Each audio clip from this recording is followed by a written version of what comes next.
Hi there, my name is Craig Pinkney. I'm the individual that took you for the marginalization module. And here for the second time, I'm here to take you for the social factors module and in full social factors that contribute to the development of violent youth and gang impacted environments.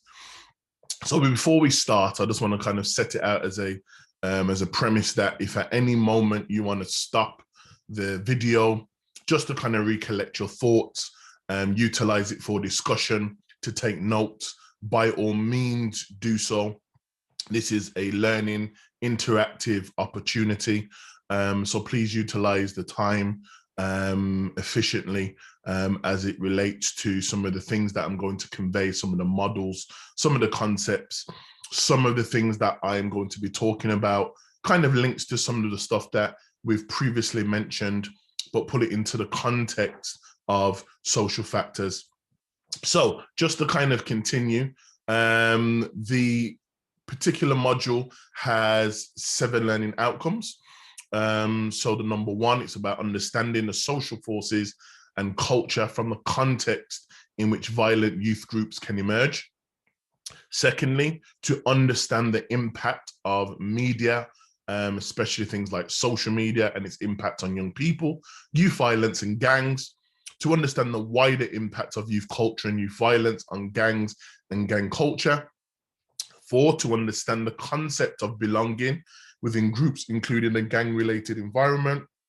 Number 5, to understand the relationship between violent youth, gangs, and crime. 6, to understand the reasons why girls join gangs and the impact this has on them. And number 7, to understand the impact of family in the socialization process of young people and the reasons for the development of deviance. And so at this particular stage now, what I want you to just think about and consider is that this is an add-on and building onto your previous unit or module that you've learned. And this is just kind of giving a wider context of some of the issues that pertain to children and young people that find themselves in these situations where gangs ultimately emerge. So the focus of today's session, we're going to be looking at 2 learning outcomes, learning outcome 1 and learning outcome 2, which is to understand the social forces and culture that form the context or environment in which youth violent groups can emerge, to understand the impact of media, as I've just mentioned just a moment ago, and its impact on young people, youth violence, and gangs. So before we start, I think it's important that we kind of look at the context of what we mean by gang, because we hear the terminology get thrown around, but what is it are we talking about? When we hear the term gang, are we referring to a particular group? Are we referring to a group that you see hanging on the corner? Are you relating that to a group that you may visualize in terms of the context of the mafia, what we watch in Hollywood films? Or are we referring that to individuals within our communities that are involved in violent activity? And one of the ways that I kind of like to deliver, if you remember, I always say things in the context of what's happening in the UK, but getting you all to think about the context where you're at in terms of your locality. So when I talk about gangs, I'm going to kind of throw out a few things in terms of discussion, but what I want you to do is think about and consider how you put that in your particular context. So gangs, just in terms of a number of definitions that we can look at, you hear the term gangs, what do we think? Antisocial, deviant, criminal, countercultural, negative, in terms of one's social identity, so on and so forth. But in terms of a definition that the National Institute of Criminal Justice here in the UK, they say that a gang is a group identity which is used to create an atmosphere of fear and intimidation, and whose purpose in part is to engage in criminal activity to further its criminal objectives. So here is a definition that is oftentimes used to define what we mean by gangs within our context. Here is another definition by Spergel, also tried to explain what ultimately gangs are. And again, this was in an American context. And he argued that a gang is, or the criminal street gang, is a group of young people, including individuals that are oftentimes adults also as well, who are perceived, which is some key words here, which I've highlighted in white, by the local community and recognize themselves as aggressive and or protective of a particular turf, meaning geographical space, engage in various criminal acts, especially of violent character. Its structure may or may not be complex or enduring. So quite wordy in terms of the definition that Spergel tried to explain what gangs are in context. But the key words that come out here for me is the fact that youth, adult members also can be part of this group, perception. And when I say perception, it's perception of not just those within the group, but the perception of those within a local context, meaning those from the community. And those individuals may be involved in aggressive or violent behavior to protect a particular geographical location. And the structure, and I think this is the most important part, the structure of what the gang may be may not necessarily be complex. So it doesn't have to reflect maybe the gangs that we hear about in the mafia, meaning they're organized. We may not necessarily understand gangs in the context of hierarchy. You can look at some places in America where you have particular gangs that follow a particular structure. You have a boss, you have lieutenants, you have individuals that are under the lieutenants, and then you have individuals that are doing their day-to-day work. It may not necessarily be as sophisticated when we're talking about gangs. And I think that kind of brings us to the conclusion that when we are talking about gangs within most contexts, there is not a consensus. And when you think about some of the literature, some of the data around issues to do with gangs in different contexts around the world, I reckon part of the problem is, and this is based on my own research and literature within this particular area, oftentimes when we try to understand gangs and try to make sense or ascertain what gangs are, we oftentimes look through a lens of the United States. So I can say as an argument here within the UK, when we are trying to understand street gangs through the context of the UK, we oftentimes look at gangs through an American lens. And as I said before, the way that gangs are structured, for example, in America, may be completely different to the way that gangs are structured here within the UK. And within the literature, it focuses on structure. And as I just gave you the analogy or example just a moment ago, where you may have a boss, you may have an individual that is classified as a lieutenant, an assistant to that particular boss. And then you have other individuals a part of that particular group that do the day-to-day activities, whether that may be selling of drugs, whether that may be extortion, whether that may be robbery, and so on and so forth. And if we look at that structure of gangs through the lens of the UK, that may help us within our context to understand why we have so much confusion when you have young people from our local community that don't fulfill that particular structure. However, they are involved in violence, they are involved in extortion, they are involved in robbery, and so on and so forth.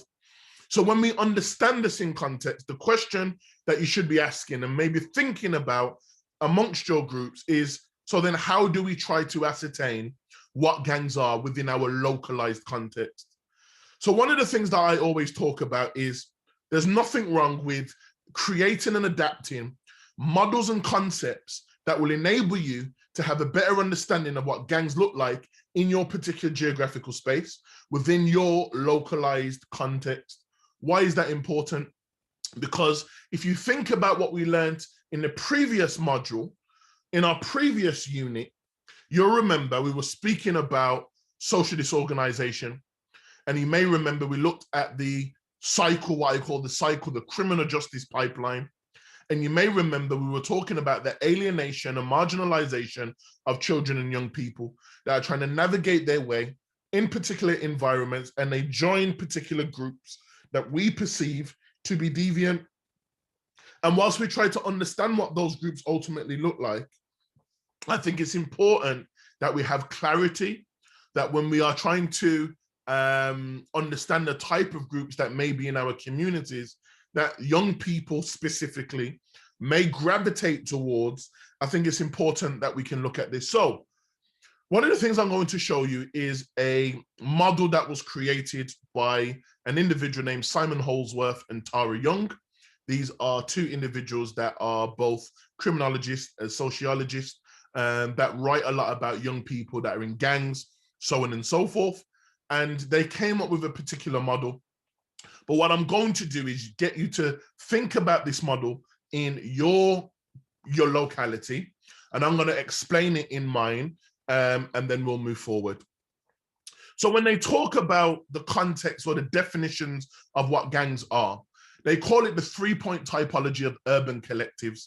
So what they're ultimately saying is within urban context, inner cities, major cities, there are groups of individuals that may be involved in criminality, but it's about being clear about what type of groups are ultimately out there. So they talk about the peer group, and they say this: the peer group generally is a small, unorganized group of young people that occupy the same space with a common history. What do they mean by that? So it means that young people live in a particular geographical space, a particular street, a particular estate, a particular project, a particular area, and their common history is maybe they go to the same schools. Their common history may be their parents know each other. The common history is that they all live in an environment that is deprived. They're impacted by austerity. They're impacted by lack of resources. They're impacted by poor healthcare, and so on and so forth. But crime is not an integral part to their self-definition, meaning this group of young people are not going around causing the problems that we may read and witness within our newspapers every single day. So these may be the young people that you hear or see chilling on your local corners. These may be the young people that are hanging around after school or in your local shopping area or local supermarket, and so on and so forth. However, these young people sometimes are labeled gang members. They're labeled as being a part of a particular street gang. However, they may not necessarily be, because they look a particular way, they talk a particular way, and so on and so forth. So when Holdsworth and Young then talk about the other section of the typology, they talk about the gang or the street gang specifically, and they say that the street gang, similar, is a relatively durable, predominantly street-based group of young people who see themselves, and in brackets it says, are also seen by others, as a group of individuals whom crime and violence is integral to their group's identity. So there's a bit of a shift now, because what they're talking about is also a street group that may also come from a particular space, also may have the same common history. But it's very clear now that they talk about this idea about them seeing themselves and also being seen by others. So the question we should be asking now is, who are the others? And the others in this particular reference are the community. So one of the things you may notice now is that from the two definitions that I showed you previously, it mentions the concept of community, which is very important when we're talking about self-identifying what gangs are, who gangs are in particular locations. And crime and violence is going to be integral to their identity. So this group will be involved in selling drugs. This group will be involved in conflict between other groups. This group will be involved in extortion, robbery, so on and so forth. And then there's a third group that oftentimes we don't speak about. And that other group is the organized criminal groups. And these are oftentimes members that are professionally involved in crime for personal gain, operating most explicitly in the grey or legal marketplace. And these are going to be those individuals that are bringing in kilos, tons of cocaine and heroin into our country, firearms into the country, and then they're disseminating those amongst different groups, and that may then end up in the hands of our young people. Now, this is where the critique comes in, because what I want you to now think about within your own teams, amongst your own discussions, thinking about your own context, where this particular model fits. Now, from a UK context, this is too static. It doesn't fit. So I can look at this particular model and think to myself, how can I adapt it? Which goes back to my original point. There is nothing wrong with adapting definitions. There's nothing wrong with adapting models and concepts to fit the context to give you a better understanding of what gangs are. But this is the extended part, because going back to my point about the cycle and social disorganization, this is how we become socially organized, because then the local police, local schools, local health teams, those that are involved in safeguarding and protecting our children, whether that's social workers, children's services, youth workers, those that invest and work with young people, religious institutions, and so on and so forth. As a collective, when you look at these models and come to an agreement of what type of young people or what type of groups exist within your locality, then it's important that when we look at that in a wider context, we then start to understand how we can start to decipher each group in its appropriate context. So again, I'm going to give you an example of how I would critique this within a UK context. So looking at these three particular groups, what I would do, and I want you to just kind of follow me so then you understand, because maybe you need to do this as an activity. So I would put organized criminal group at the top, because again, I'm agreeing with this particular aspect that these are individuals that are involved in criminality, generally professionally, and are generally quite covert, are not seen within the community, but sometimes those in the community are aware of who they are. So I would put them at the top. And what I would also do is maybe label, based on our community intelligence, what individuals consider or are considered an organized criminal group. So what I would do secondly then is where you have gang, I would leave gang in the middle, because you got to bear in mind now organized criminal group goes at the top of the screen. So gang then becomes the second group in line. But I would turn the word gang to street gang, because the wording in a UK context for me makes it very clear in terms of who I'm talking about. But what I would do with the street gang is I would break that down into, let's say, two categories. Why am I doing that? Because I understand that organized criminal groups, if they want to supply a demand, let's say for weapons, guns specifically, if they want to supply that particular demand for guns, I can imagine that they don't want to generally engage with young people that are volatile or classified as a liability, meaning they're involved in violent activity every single day, and the police are watching them, they're hot. So because of that, it may be bad for business for me to work with those individuals openly and directly. So the reason why I put two categories in this section is because oftentimes in most gangs, you have kind of like a top tier of individuals. I won't use the word boss in this context, because remember, I'm not using an American context, but I would say there's another tier of a hierarchy of individuals that are possibly more intelligent and possibly more stealth in the way in which they behave amongst the gang. So within a UK context, these are the individuals that are in our community that drive those nice cars. You know, they drive Range Rovers, they drive Jaguars, they drive all of the nice cars. They may even have a little business on the corner. And the community are aware that these individuals are involved in criminality. However, the police have no intelligence on them. The police cannot arrest them for anything because they look like they're clean, like they're not doing anything illegal. However, the community are aware and understand that these individuals are involved in violent activity due to their peers and those that they hang around or are about. So I would argue, going back to the table, that the organized criminal group then engage with the top tier of those individuals are part of the street gang. And then it's those in that top tier then disseminate those weapons to individuals then within the second tier. So then those that are then in the peer group, I would then put that at the bottom because that naturally would make sense. But within the peer group, I wouldn't use the word peer group. I would change it to vulnerable young people. And I would also put that into two categories. Why would I put it into two categories? Because I would say that there's a top tier of young people that are practically one step away. Those young people that are probably speaking to individuals from the bottom tier of the street gang. They're probably aware of them. They're probably having conversations. They may even live next door to those individuals. So the influence is already there. So they're on the periphery. They're one step away from being involved. And then I would say the second category of the vulnerable group, I would say, are our children and young people, where they may not necessarily be involved in any form of criminality. They may not be involved in any form of deviance or antisocial behavior.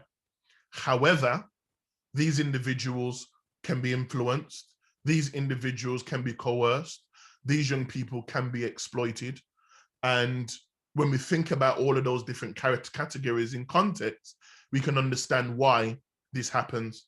So I want to just give you a moment for a few seconds just to look at that and think about the context in which I am talking about. Just a few seconds. And as I said, I want you to think about and consider how you would break down in terms of your particular context.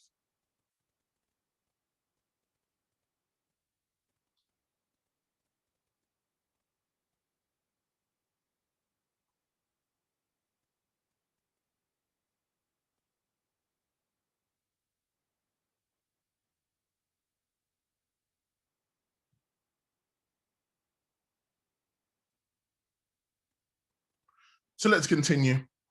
And then, as I said previously in the previous slide, when I was talking about when we think about the cycle and we refer to what we've already covered around the criminal justice pipeline, I want you to think about then that particular model and how you've adapted that in your context and where that fits. But what you need to be focusing on ultimately is the turning from social disorganization to organization. And what that is about is clarity.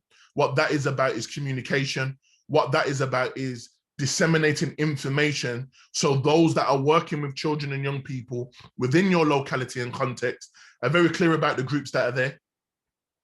And that doesn't necessarily need to be all of the list of every single gang that's in the area. If that may be useful to you. In a UK context, that's not necessarily useful to us. But what's important to understand is what the different groups are. Are they street gangs? Are they just young people that are just in the area bored and chilling? Or are they involved in criminality? And I think it's very clear, because then when you think about strategy, because part of your understanding and learning is about how do you reduce this? How do you deter young people away from violence and criminality or being impacted by these issues? Now, the only way that you're going to be able to do this is if you have an understanding of what ultimately that is. And I think it's important that we get that clarity, because you may have an intervention, you may have a strategy to engage with a child or a young person that may be on the periphery of being involved in street gangs, but in the particular strategy or intervention that you're using may not be applicable because it may be targeted towards someone on the periphery versus an individual that's actually involved. So when you then know what type of category that you're facing, then you use the appropriate intervention, because the worst thing that can happen is you utilize a strategy or intervention with somebody that doesn't even fit into the category that you have developed that particular model of engagement. So again, I'm not going to use, let's say, sport, for example, as an opportunity to deter a young person away from violent groups or being involved in gangs if they're an individual that's on the periphery, because all I want to do and focus is giving them an opportunity to spend time away from those individuals that are involved. Now, I wouldn't use that same strategy as somebody that is involved, because it's two different levels of not saying not just criminality, but two different levels of those young people in terms of them being involved in the activity that we're trying to deter them from. So again, just in conclusion, this is why it's important that we have a clear understanding of what groups we're focusing on, so the appropriate interventions that we create from our organizations, within our teams or individually, is applicable, specific to the individual or group that you're focusing on. And again, just a few theoretical underpinnings, just to kind of remind us on how we can utilize these theories. And what you can do now is test people within the room to see if they remember what social disorganization is about, and call people, pull people out at random and get them to kind of explain in their own words what social disorganization is, and get them to use an example of how social disorganization works within their context. You may remember we spoke about differential association. Again, this is another theoretical idea that you can use to explain why we have young people that may go from one group to another. Again, thinking about the definition using a 3-point typology and how you potentially can adapt it to your context. Where does the theory of differential association fit in? And then you may remember we spoke about some of the aspects as it relates to Dr. Martin Glyn's work. And just to kind of move the conversation forward, when Dr. Martin Glynn speaks about this idea of young people that find themselves within gangs, young people that find themselves within groupings, it's important that we understand the lens through the context of gang members.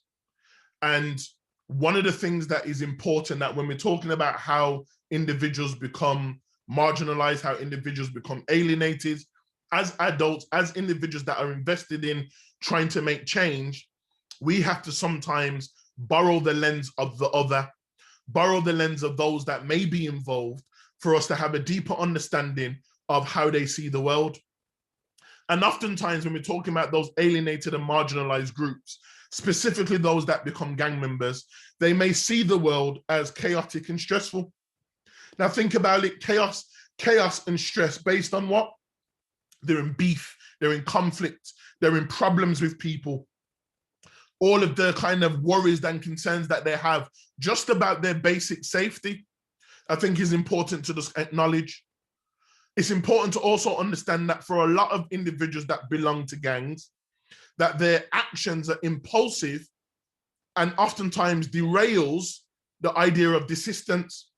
And we are going to talk about desistance in a session to come, because I think it's important. But just to kind of highlight what desistance means in layman's terms right here, or desistance means, and again, just to make us aware of a new series of ideas and concepts, desistance means the process of which causes criminality to stop. I'll say that again. Desistance means, as a definition, a process that causes criminality to stop.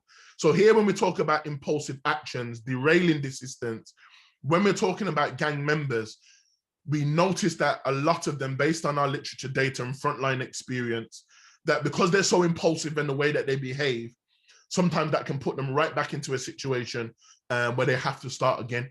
So they get angry, they get upset, and they have an argument, a conflict, and automatically they go from 0 to 100. And then that decision or that action that is made based on those emotions and not being able to manage those emotions may actually put them in a situation where they're back at square one. And it's important to understand, because one of your learning outcomes is also going to be talking about the impact on family. And when we talk about those that belong to street gangs or gangs generally, it impacts on family relationships. Of course it does, because if you're an individual that is in and out of prison, in and out of the police station, you may have individuals that are involved in selling drugs, and you've got the police always in and out of your house. And then you've also got individuals from the community that might have a beef or conflict, and they know where you live. So that stress extends itself, not just within the household, but also to those that may even live in that particular community. So those relationships are oftentimes weakened. Those individuals that belong to those groups, family members, believe and sometimes perceive that those individuals are putting their family in danger. And then you've got to think about children. Then you've got to think about siblings. Then you've got to think about grandparents, aunties, uncles, parents specifically that may get impacted by the behaviors of one individuals. But one of the things that the literature also talks about as well is that gang members oftentimes have a series of unmet health needs or unmet needs in general. And that may be linked to health, that may be linked to education, that may be linked to employment, that may be linked to housing. And then when you think about the context of all of those needs that are ultimately unmet, then you can understand then why some of them make kind of challenging decisions that get them to kind of think about particular types of behaviors. So it is easier for some individuals to go to prison. And when we talk about the idea about individuals becoming institutionalized, you may understand then why individuals would want to make decisions for them to go back into an environment where there is some sort of level of normality, some level of discipline, some level of care that they may not necessarily get in the wider world. So within a UK context, just using that as an example, there are a lot of young people that know that going to prison, there is an element of safety. Some of their needs are met in terms of food, in terms of safety, because when they come out into the wide world, there's so much responsibility, there's so much things that they have to do. And based on all of that, that is what is based on or creates the environment or the thought process that because I can't deal with the chaos and the stress of life outside of these institutions, the easiest thing for me to do is do things to put me right back into that institution. And that's just one example. But this is another opportunity for you to think about the mindset and why individuals develop these particular fixed mindsets within your particular spaces. And then gang members, I think just as another point, face retribution post-release. So one of the things that's important is that if we reflect on the cycle again in the previous slide, and let's just say for argument's sake that somebody goes through that cycle in terms of a journey, they end up incarcerated. And whilst they're incarcerated, they get rehabilitated, meaning they go through an education program, they have some therapy that get them to really think about their decisions, their actions, the impact it's had on their families, their communities, so on and so forth. They've rehabilitated. But when they come back into the community, oftentimes there's retribution that exists within the community, and that also derails desistance trajectory, stops them from committing crime, stops them from being involved in criminality again. Because we as a community, and I say we in a wider sense, how welcoming are we as individuals that come out of jail? Now, I know in my community, especially if somebody's stolen something, people say, oh, thief. I'm not letting that thief work in my house, even though that individual is now become qualified, that individual may be an electrician, but based on their past, sometimes the community do not invite them into the idea of a second chance, second opportunity. So when we talk about young people being alienated and marginalized, you then see why the cycle then starts again. Because part of that is not just to do with organizations being disorganized, it also means the community are unwilling to open their arms and give people a second chance. And based on that, you then understand then why individuals, when they acknowledge that, it just makes perfect sense for some of them to go right back to what they know. And that links then to the point around barriers related to civic participation, because can you get a job? Can you vote? What barriers are presented when you have a criminal record, especially when you have specific things on your record: violence, extortion, robbery, having weapons, individuals that may have done some sort of sexual assault, for example. What are the barriers of individuals coming from gangs, being involved in gang activity, and then coming out on the other end, even if they're rehabilitated, how easy it is for them to give back to society? And these are things that I want you to think about. So again, in your context, have that discussion. Think about how that impacts. Because the key things, I think, is the wider conversation. And when we go back now to definitions, and then we go back to asking the most important question, why? Because so far on this particular program, one of the questions that we haven't asked thus far is, why do they join gangs? So we've looked at the factors of why they become marginalized, how they become alienated. But then we talk about gangs as a definition, as we began with. One of the things that is important to acknowledge and highlight is the big why. And this is where a lot of data, literature, within a lot of social science gives us some of those understandings of why young people may join gangs. And I think it's important to just acknowledge there's not one reason. There is never one reason why young people join gangs. And if you remember from previous slides, you may remember we spoke about poverty, austerity, so on and so forth, and some of the bigger issues that exist within our society that create those environments for people to become marginalized, for people to become and feel alienated, that creates that environment for them to join subgroups or groups that may be deemed as deviant within a particular locality. So when we talk about why young people join gangs, it's interesting that when we kind of borrow some of the contemporary research of individuals like Dr. Martin Glynn, when we look at individuals like Pitt, when we look at individuals like Holsworth, and I will kind of show or highlight some of these later on, maybe in a document that you can look at, just to kind of get some of the names of the individuals that are mentioned. But the point I'm ultimately making is this is where the research is now pointing towards. And I'm going to add a new element to where the research is pointing in a moment. But these are some of the top things that come up.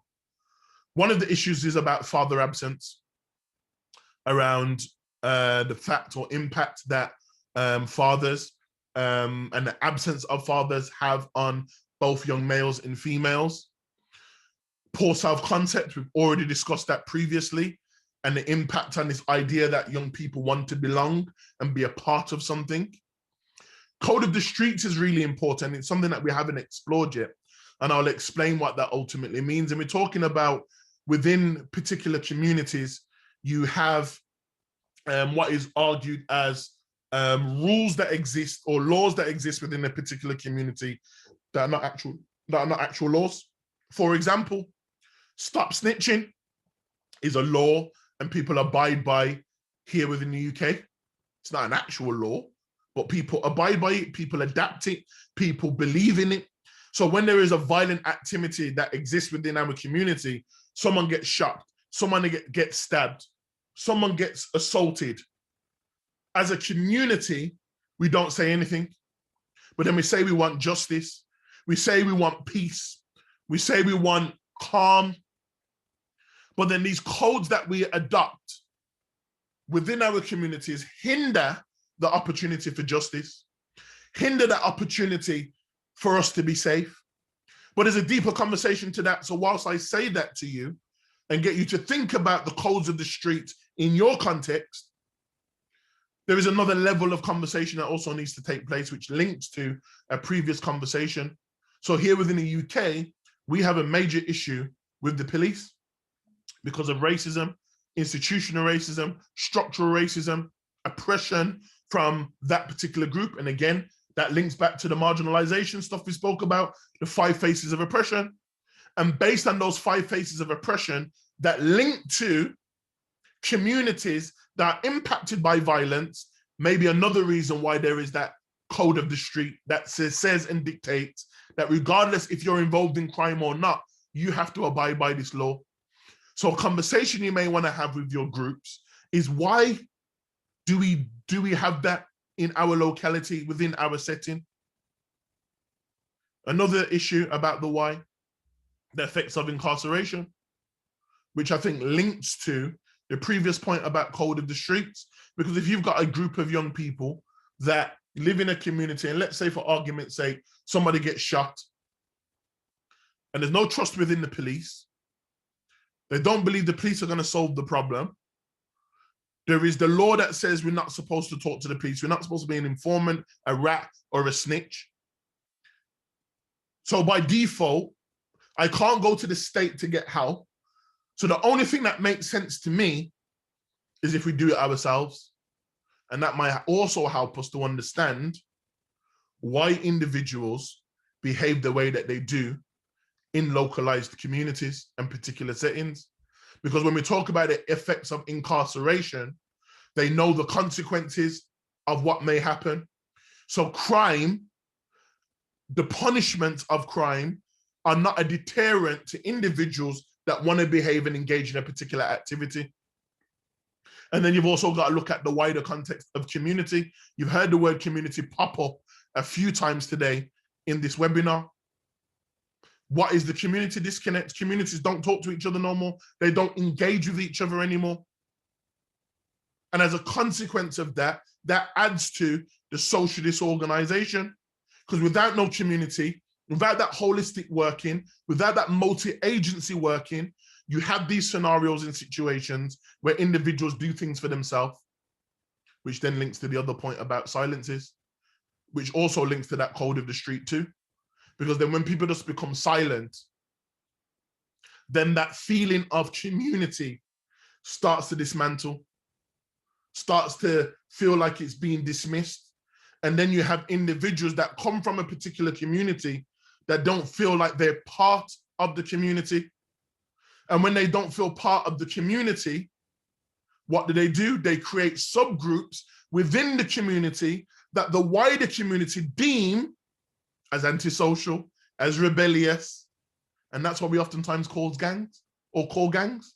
So then when you go back to some of the previous theories that we've mentioned, like labeling theory, self-fulfilling prophecies, you then can understand part of the cycle of why we may have children and young people ending up in these particular environments and believing and perceiving that they are these particular things that they're labeled based on a wider context that's taking place, which links to the last point around racialized social structures.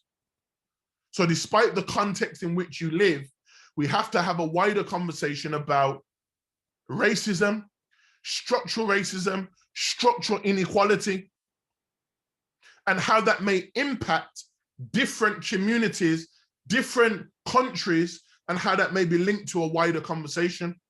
Because this is the argument.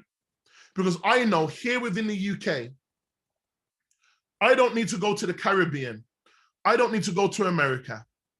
I don't need to go to the continent of Africa to realize and understand that Black young males are either incarcerated more than any other group, are treated harshly in the criminal justice system compared to any other group. And the factors go on.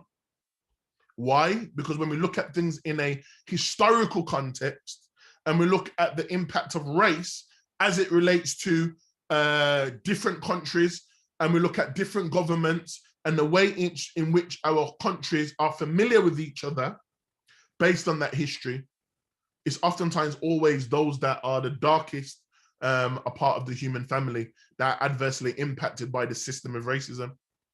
And we have to sometimes go back in terms of the historical context to get a better understanding of why we have some of the issues that we're fighting now within our society. So again, when we're having these conversations, what I want you to think about again is thinking about these issues, these points that I've just raised within your context. And you heard me say things like father deficit, but I think it's just important that I just really highlight that, because what I want you to do and think about, and maybe as a part of an activity or a discussion, how father absence, that father deficit is the academic term, but how father absence adversely impacts the lives of males and females. So from a UK context, utilizing the notion of father absence or father deficit, what we often find is that children that live in households where they don't have their father, and when we say father absence, that doesn't mean just a breakdown in relationships between mum and dad. That also can be a father that may work. So this also can be affluent families as well. So it doesn't have to be families that are coming from deprived areas. That also can be a father that's incarcerated. That can be also a father that is deceased, died. That can be a father that's gone to war. And that can also be a father that is in the community, that uses the title dad, but is not a father, doesn't have no presence with their child. So when we're talking about father absence, it just doesn't mean based on a relationship breakdown. I think it's important that that gets explained in context to the different families that you may work with, or to some of the young people that you engage with. So when we talk about kind of how the adverse impact occurs, one of the things that you often find is, specifically with young boys, you have young boys that potentially grow up without their father, and generally in their early years, you know, they're fine, they do not show any kind of issues. But one of the things that always kind of highlights when we talk about some of the challenges with young boys due to the impact of father absence is when they start to get to the age of 12, 13, when they go to high school, and it's issues around challenging or being challenged when it comes to authority. And the argument is the reason why children and young people that are males that are like that is because at that age, 12, 13 years old, they start to develop their manhood. They start to develop the concept of what becomes, or their masculinity, and what does it mean to become a man.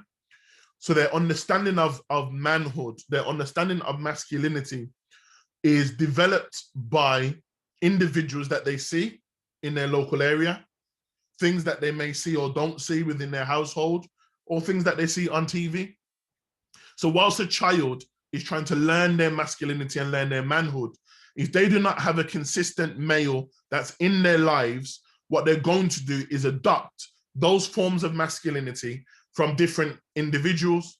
So when you then use the term hypermasculinity, and we'll talk about that even more so in our next session, but when you hear about terms like hypermasculinity, then you see individuals behaving and adopting a form of manhood that seems to be quite extreme.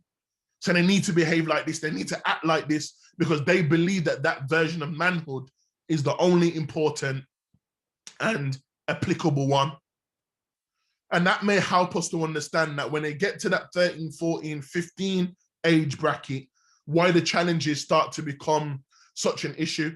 So if children are in secondary school, for example, high school, maybe a term that you refer to, college even, and they generally get challenged by a female, in that context, helps us to also understand why you may have those particular behaviors.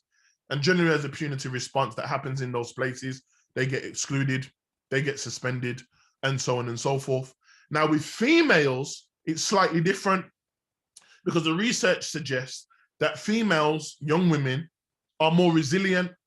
So they get through those 12, 13, 14, 15 age brackets, and also don't display no issues as it relates to the impact of not having a father.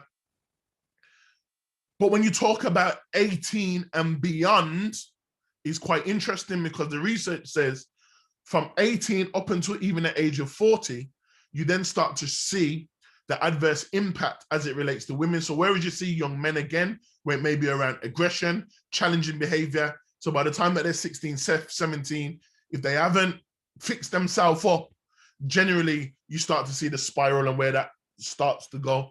But where young women are concerned, the issues tend to be around the relationships, choosing of the appropriate relationships, accepting particular relationships from specific type of men, and so on and so forth. So when you look at the increase of domestic violence, when you look at the increase of self-harm, prostitution, and so on and so forth, there's a number of studies that look at how women have entered into those particular categories. And one of the questions that's oftentimes missed or not asked enough is the adverse impact of a dad, whether that individual was in their life for a period of time or not in their life at all. So I think that I just wanted to throw that out there to just to kind of give you context that when we're talking about father absence, the context is actually quite wide. And I think it's important that you have those conversations to get you to think about, in your context, how does that impact children and young people? And then when we talk about how do we resolve and how do we challenge those issues, oftentimes it is about a process that enables both males and females, even in their adult years, to come to terms with that impact. And one of the things that I learned from my professional practice was a lot of young men and women that I worked with didn't know that they were impacted by absent parents until I had the conversation with them. And I think from a research perspective, that was quite interesting.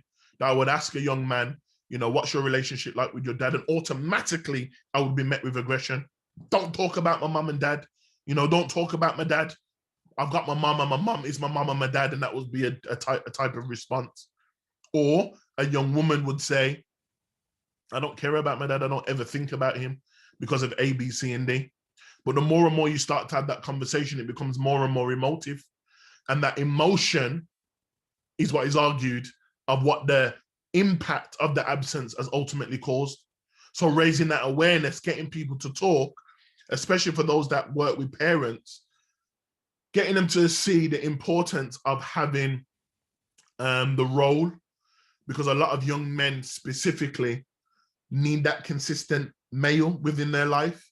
And when we're talking about absence of a male, both male and females, that doesn't have to also be a father if we're talking about repairing, because that can be an uncle, that can be an older cousin, that can be a grandparent, that can be a member of our community that is seen as upright, an individual that is seen as a community leader, you know, a community member that can offer that support. So your pastor, your local church members, your local community activists can be individuals that are considered positive men that can potentially be consistent in the lives of those children, male and female. So again, have those conversations. And just as a final point, there isn't much research that looks at the adverse impact of mothers. So there's loads of research that looks at the impact of fathers not being in children's life, but there's not loads of research that looks at the importance or the detachment of a mother in the life of a child and young person as they get older. And again, just in terms of theoretical context, you may remember in our last previous session, you know, we spoke about double consciousness. We spoke about invisibility syndrome, you know, Franklin, that was developed then later on by Anderson. And one that I didn't mention previously was kind of the stereotype threat.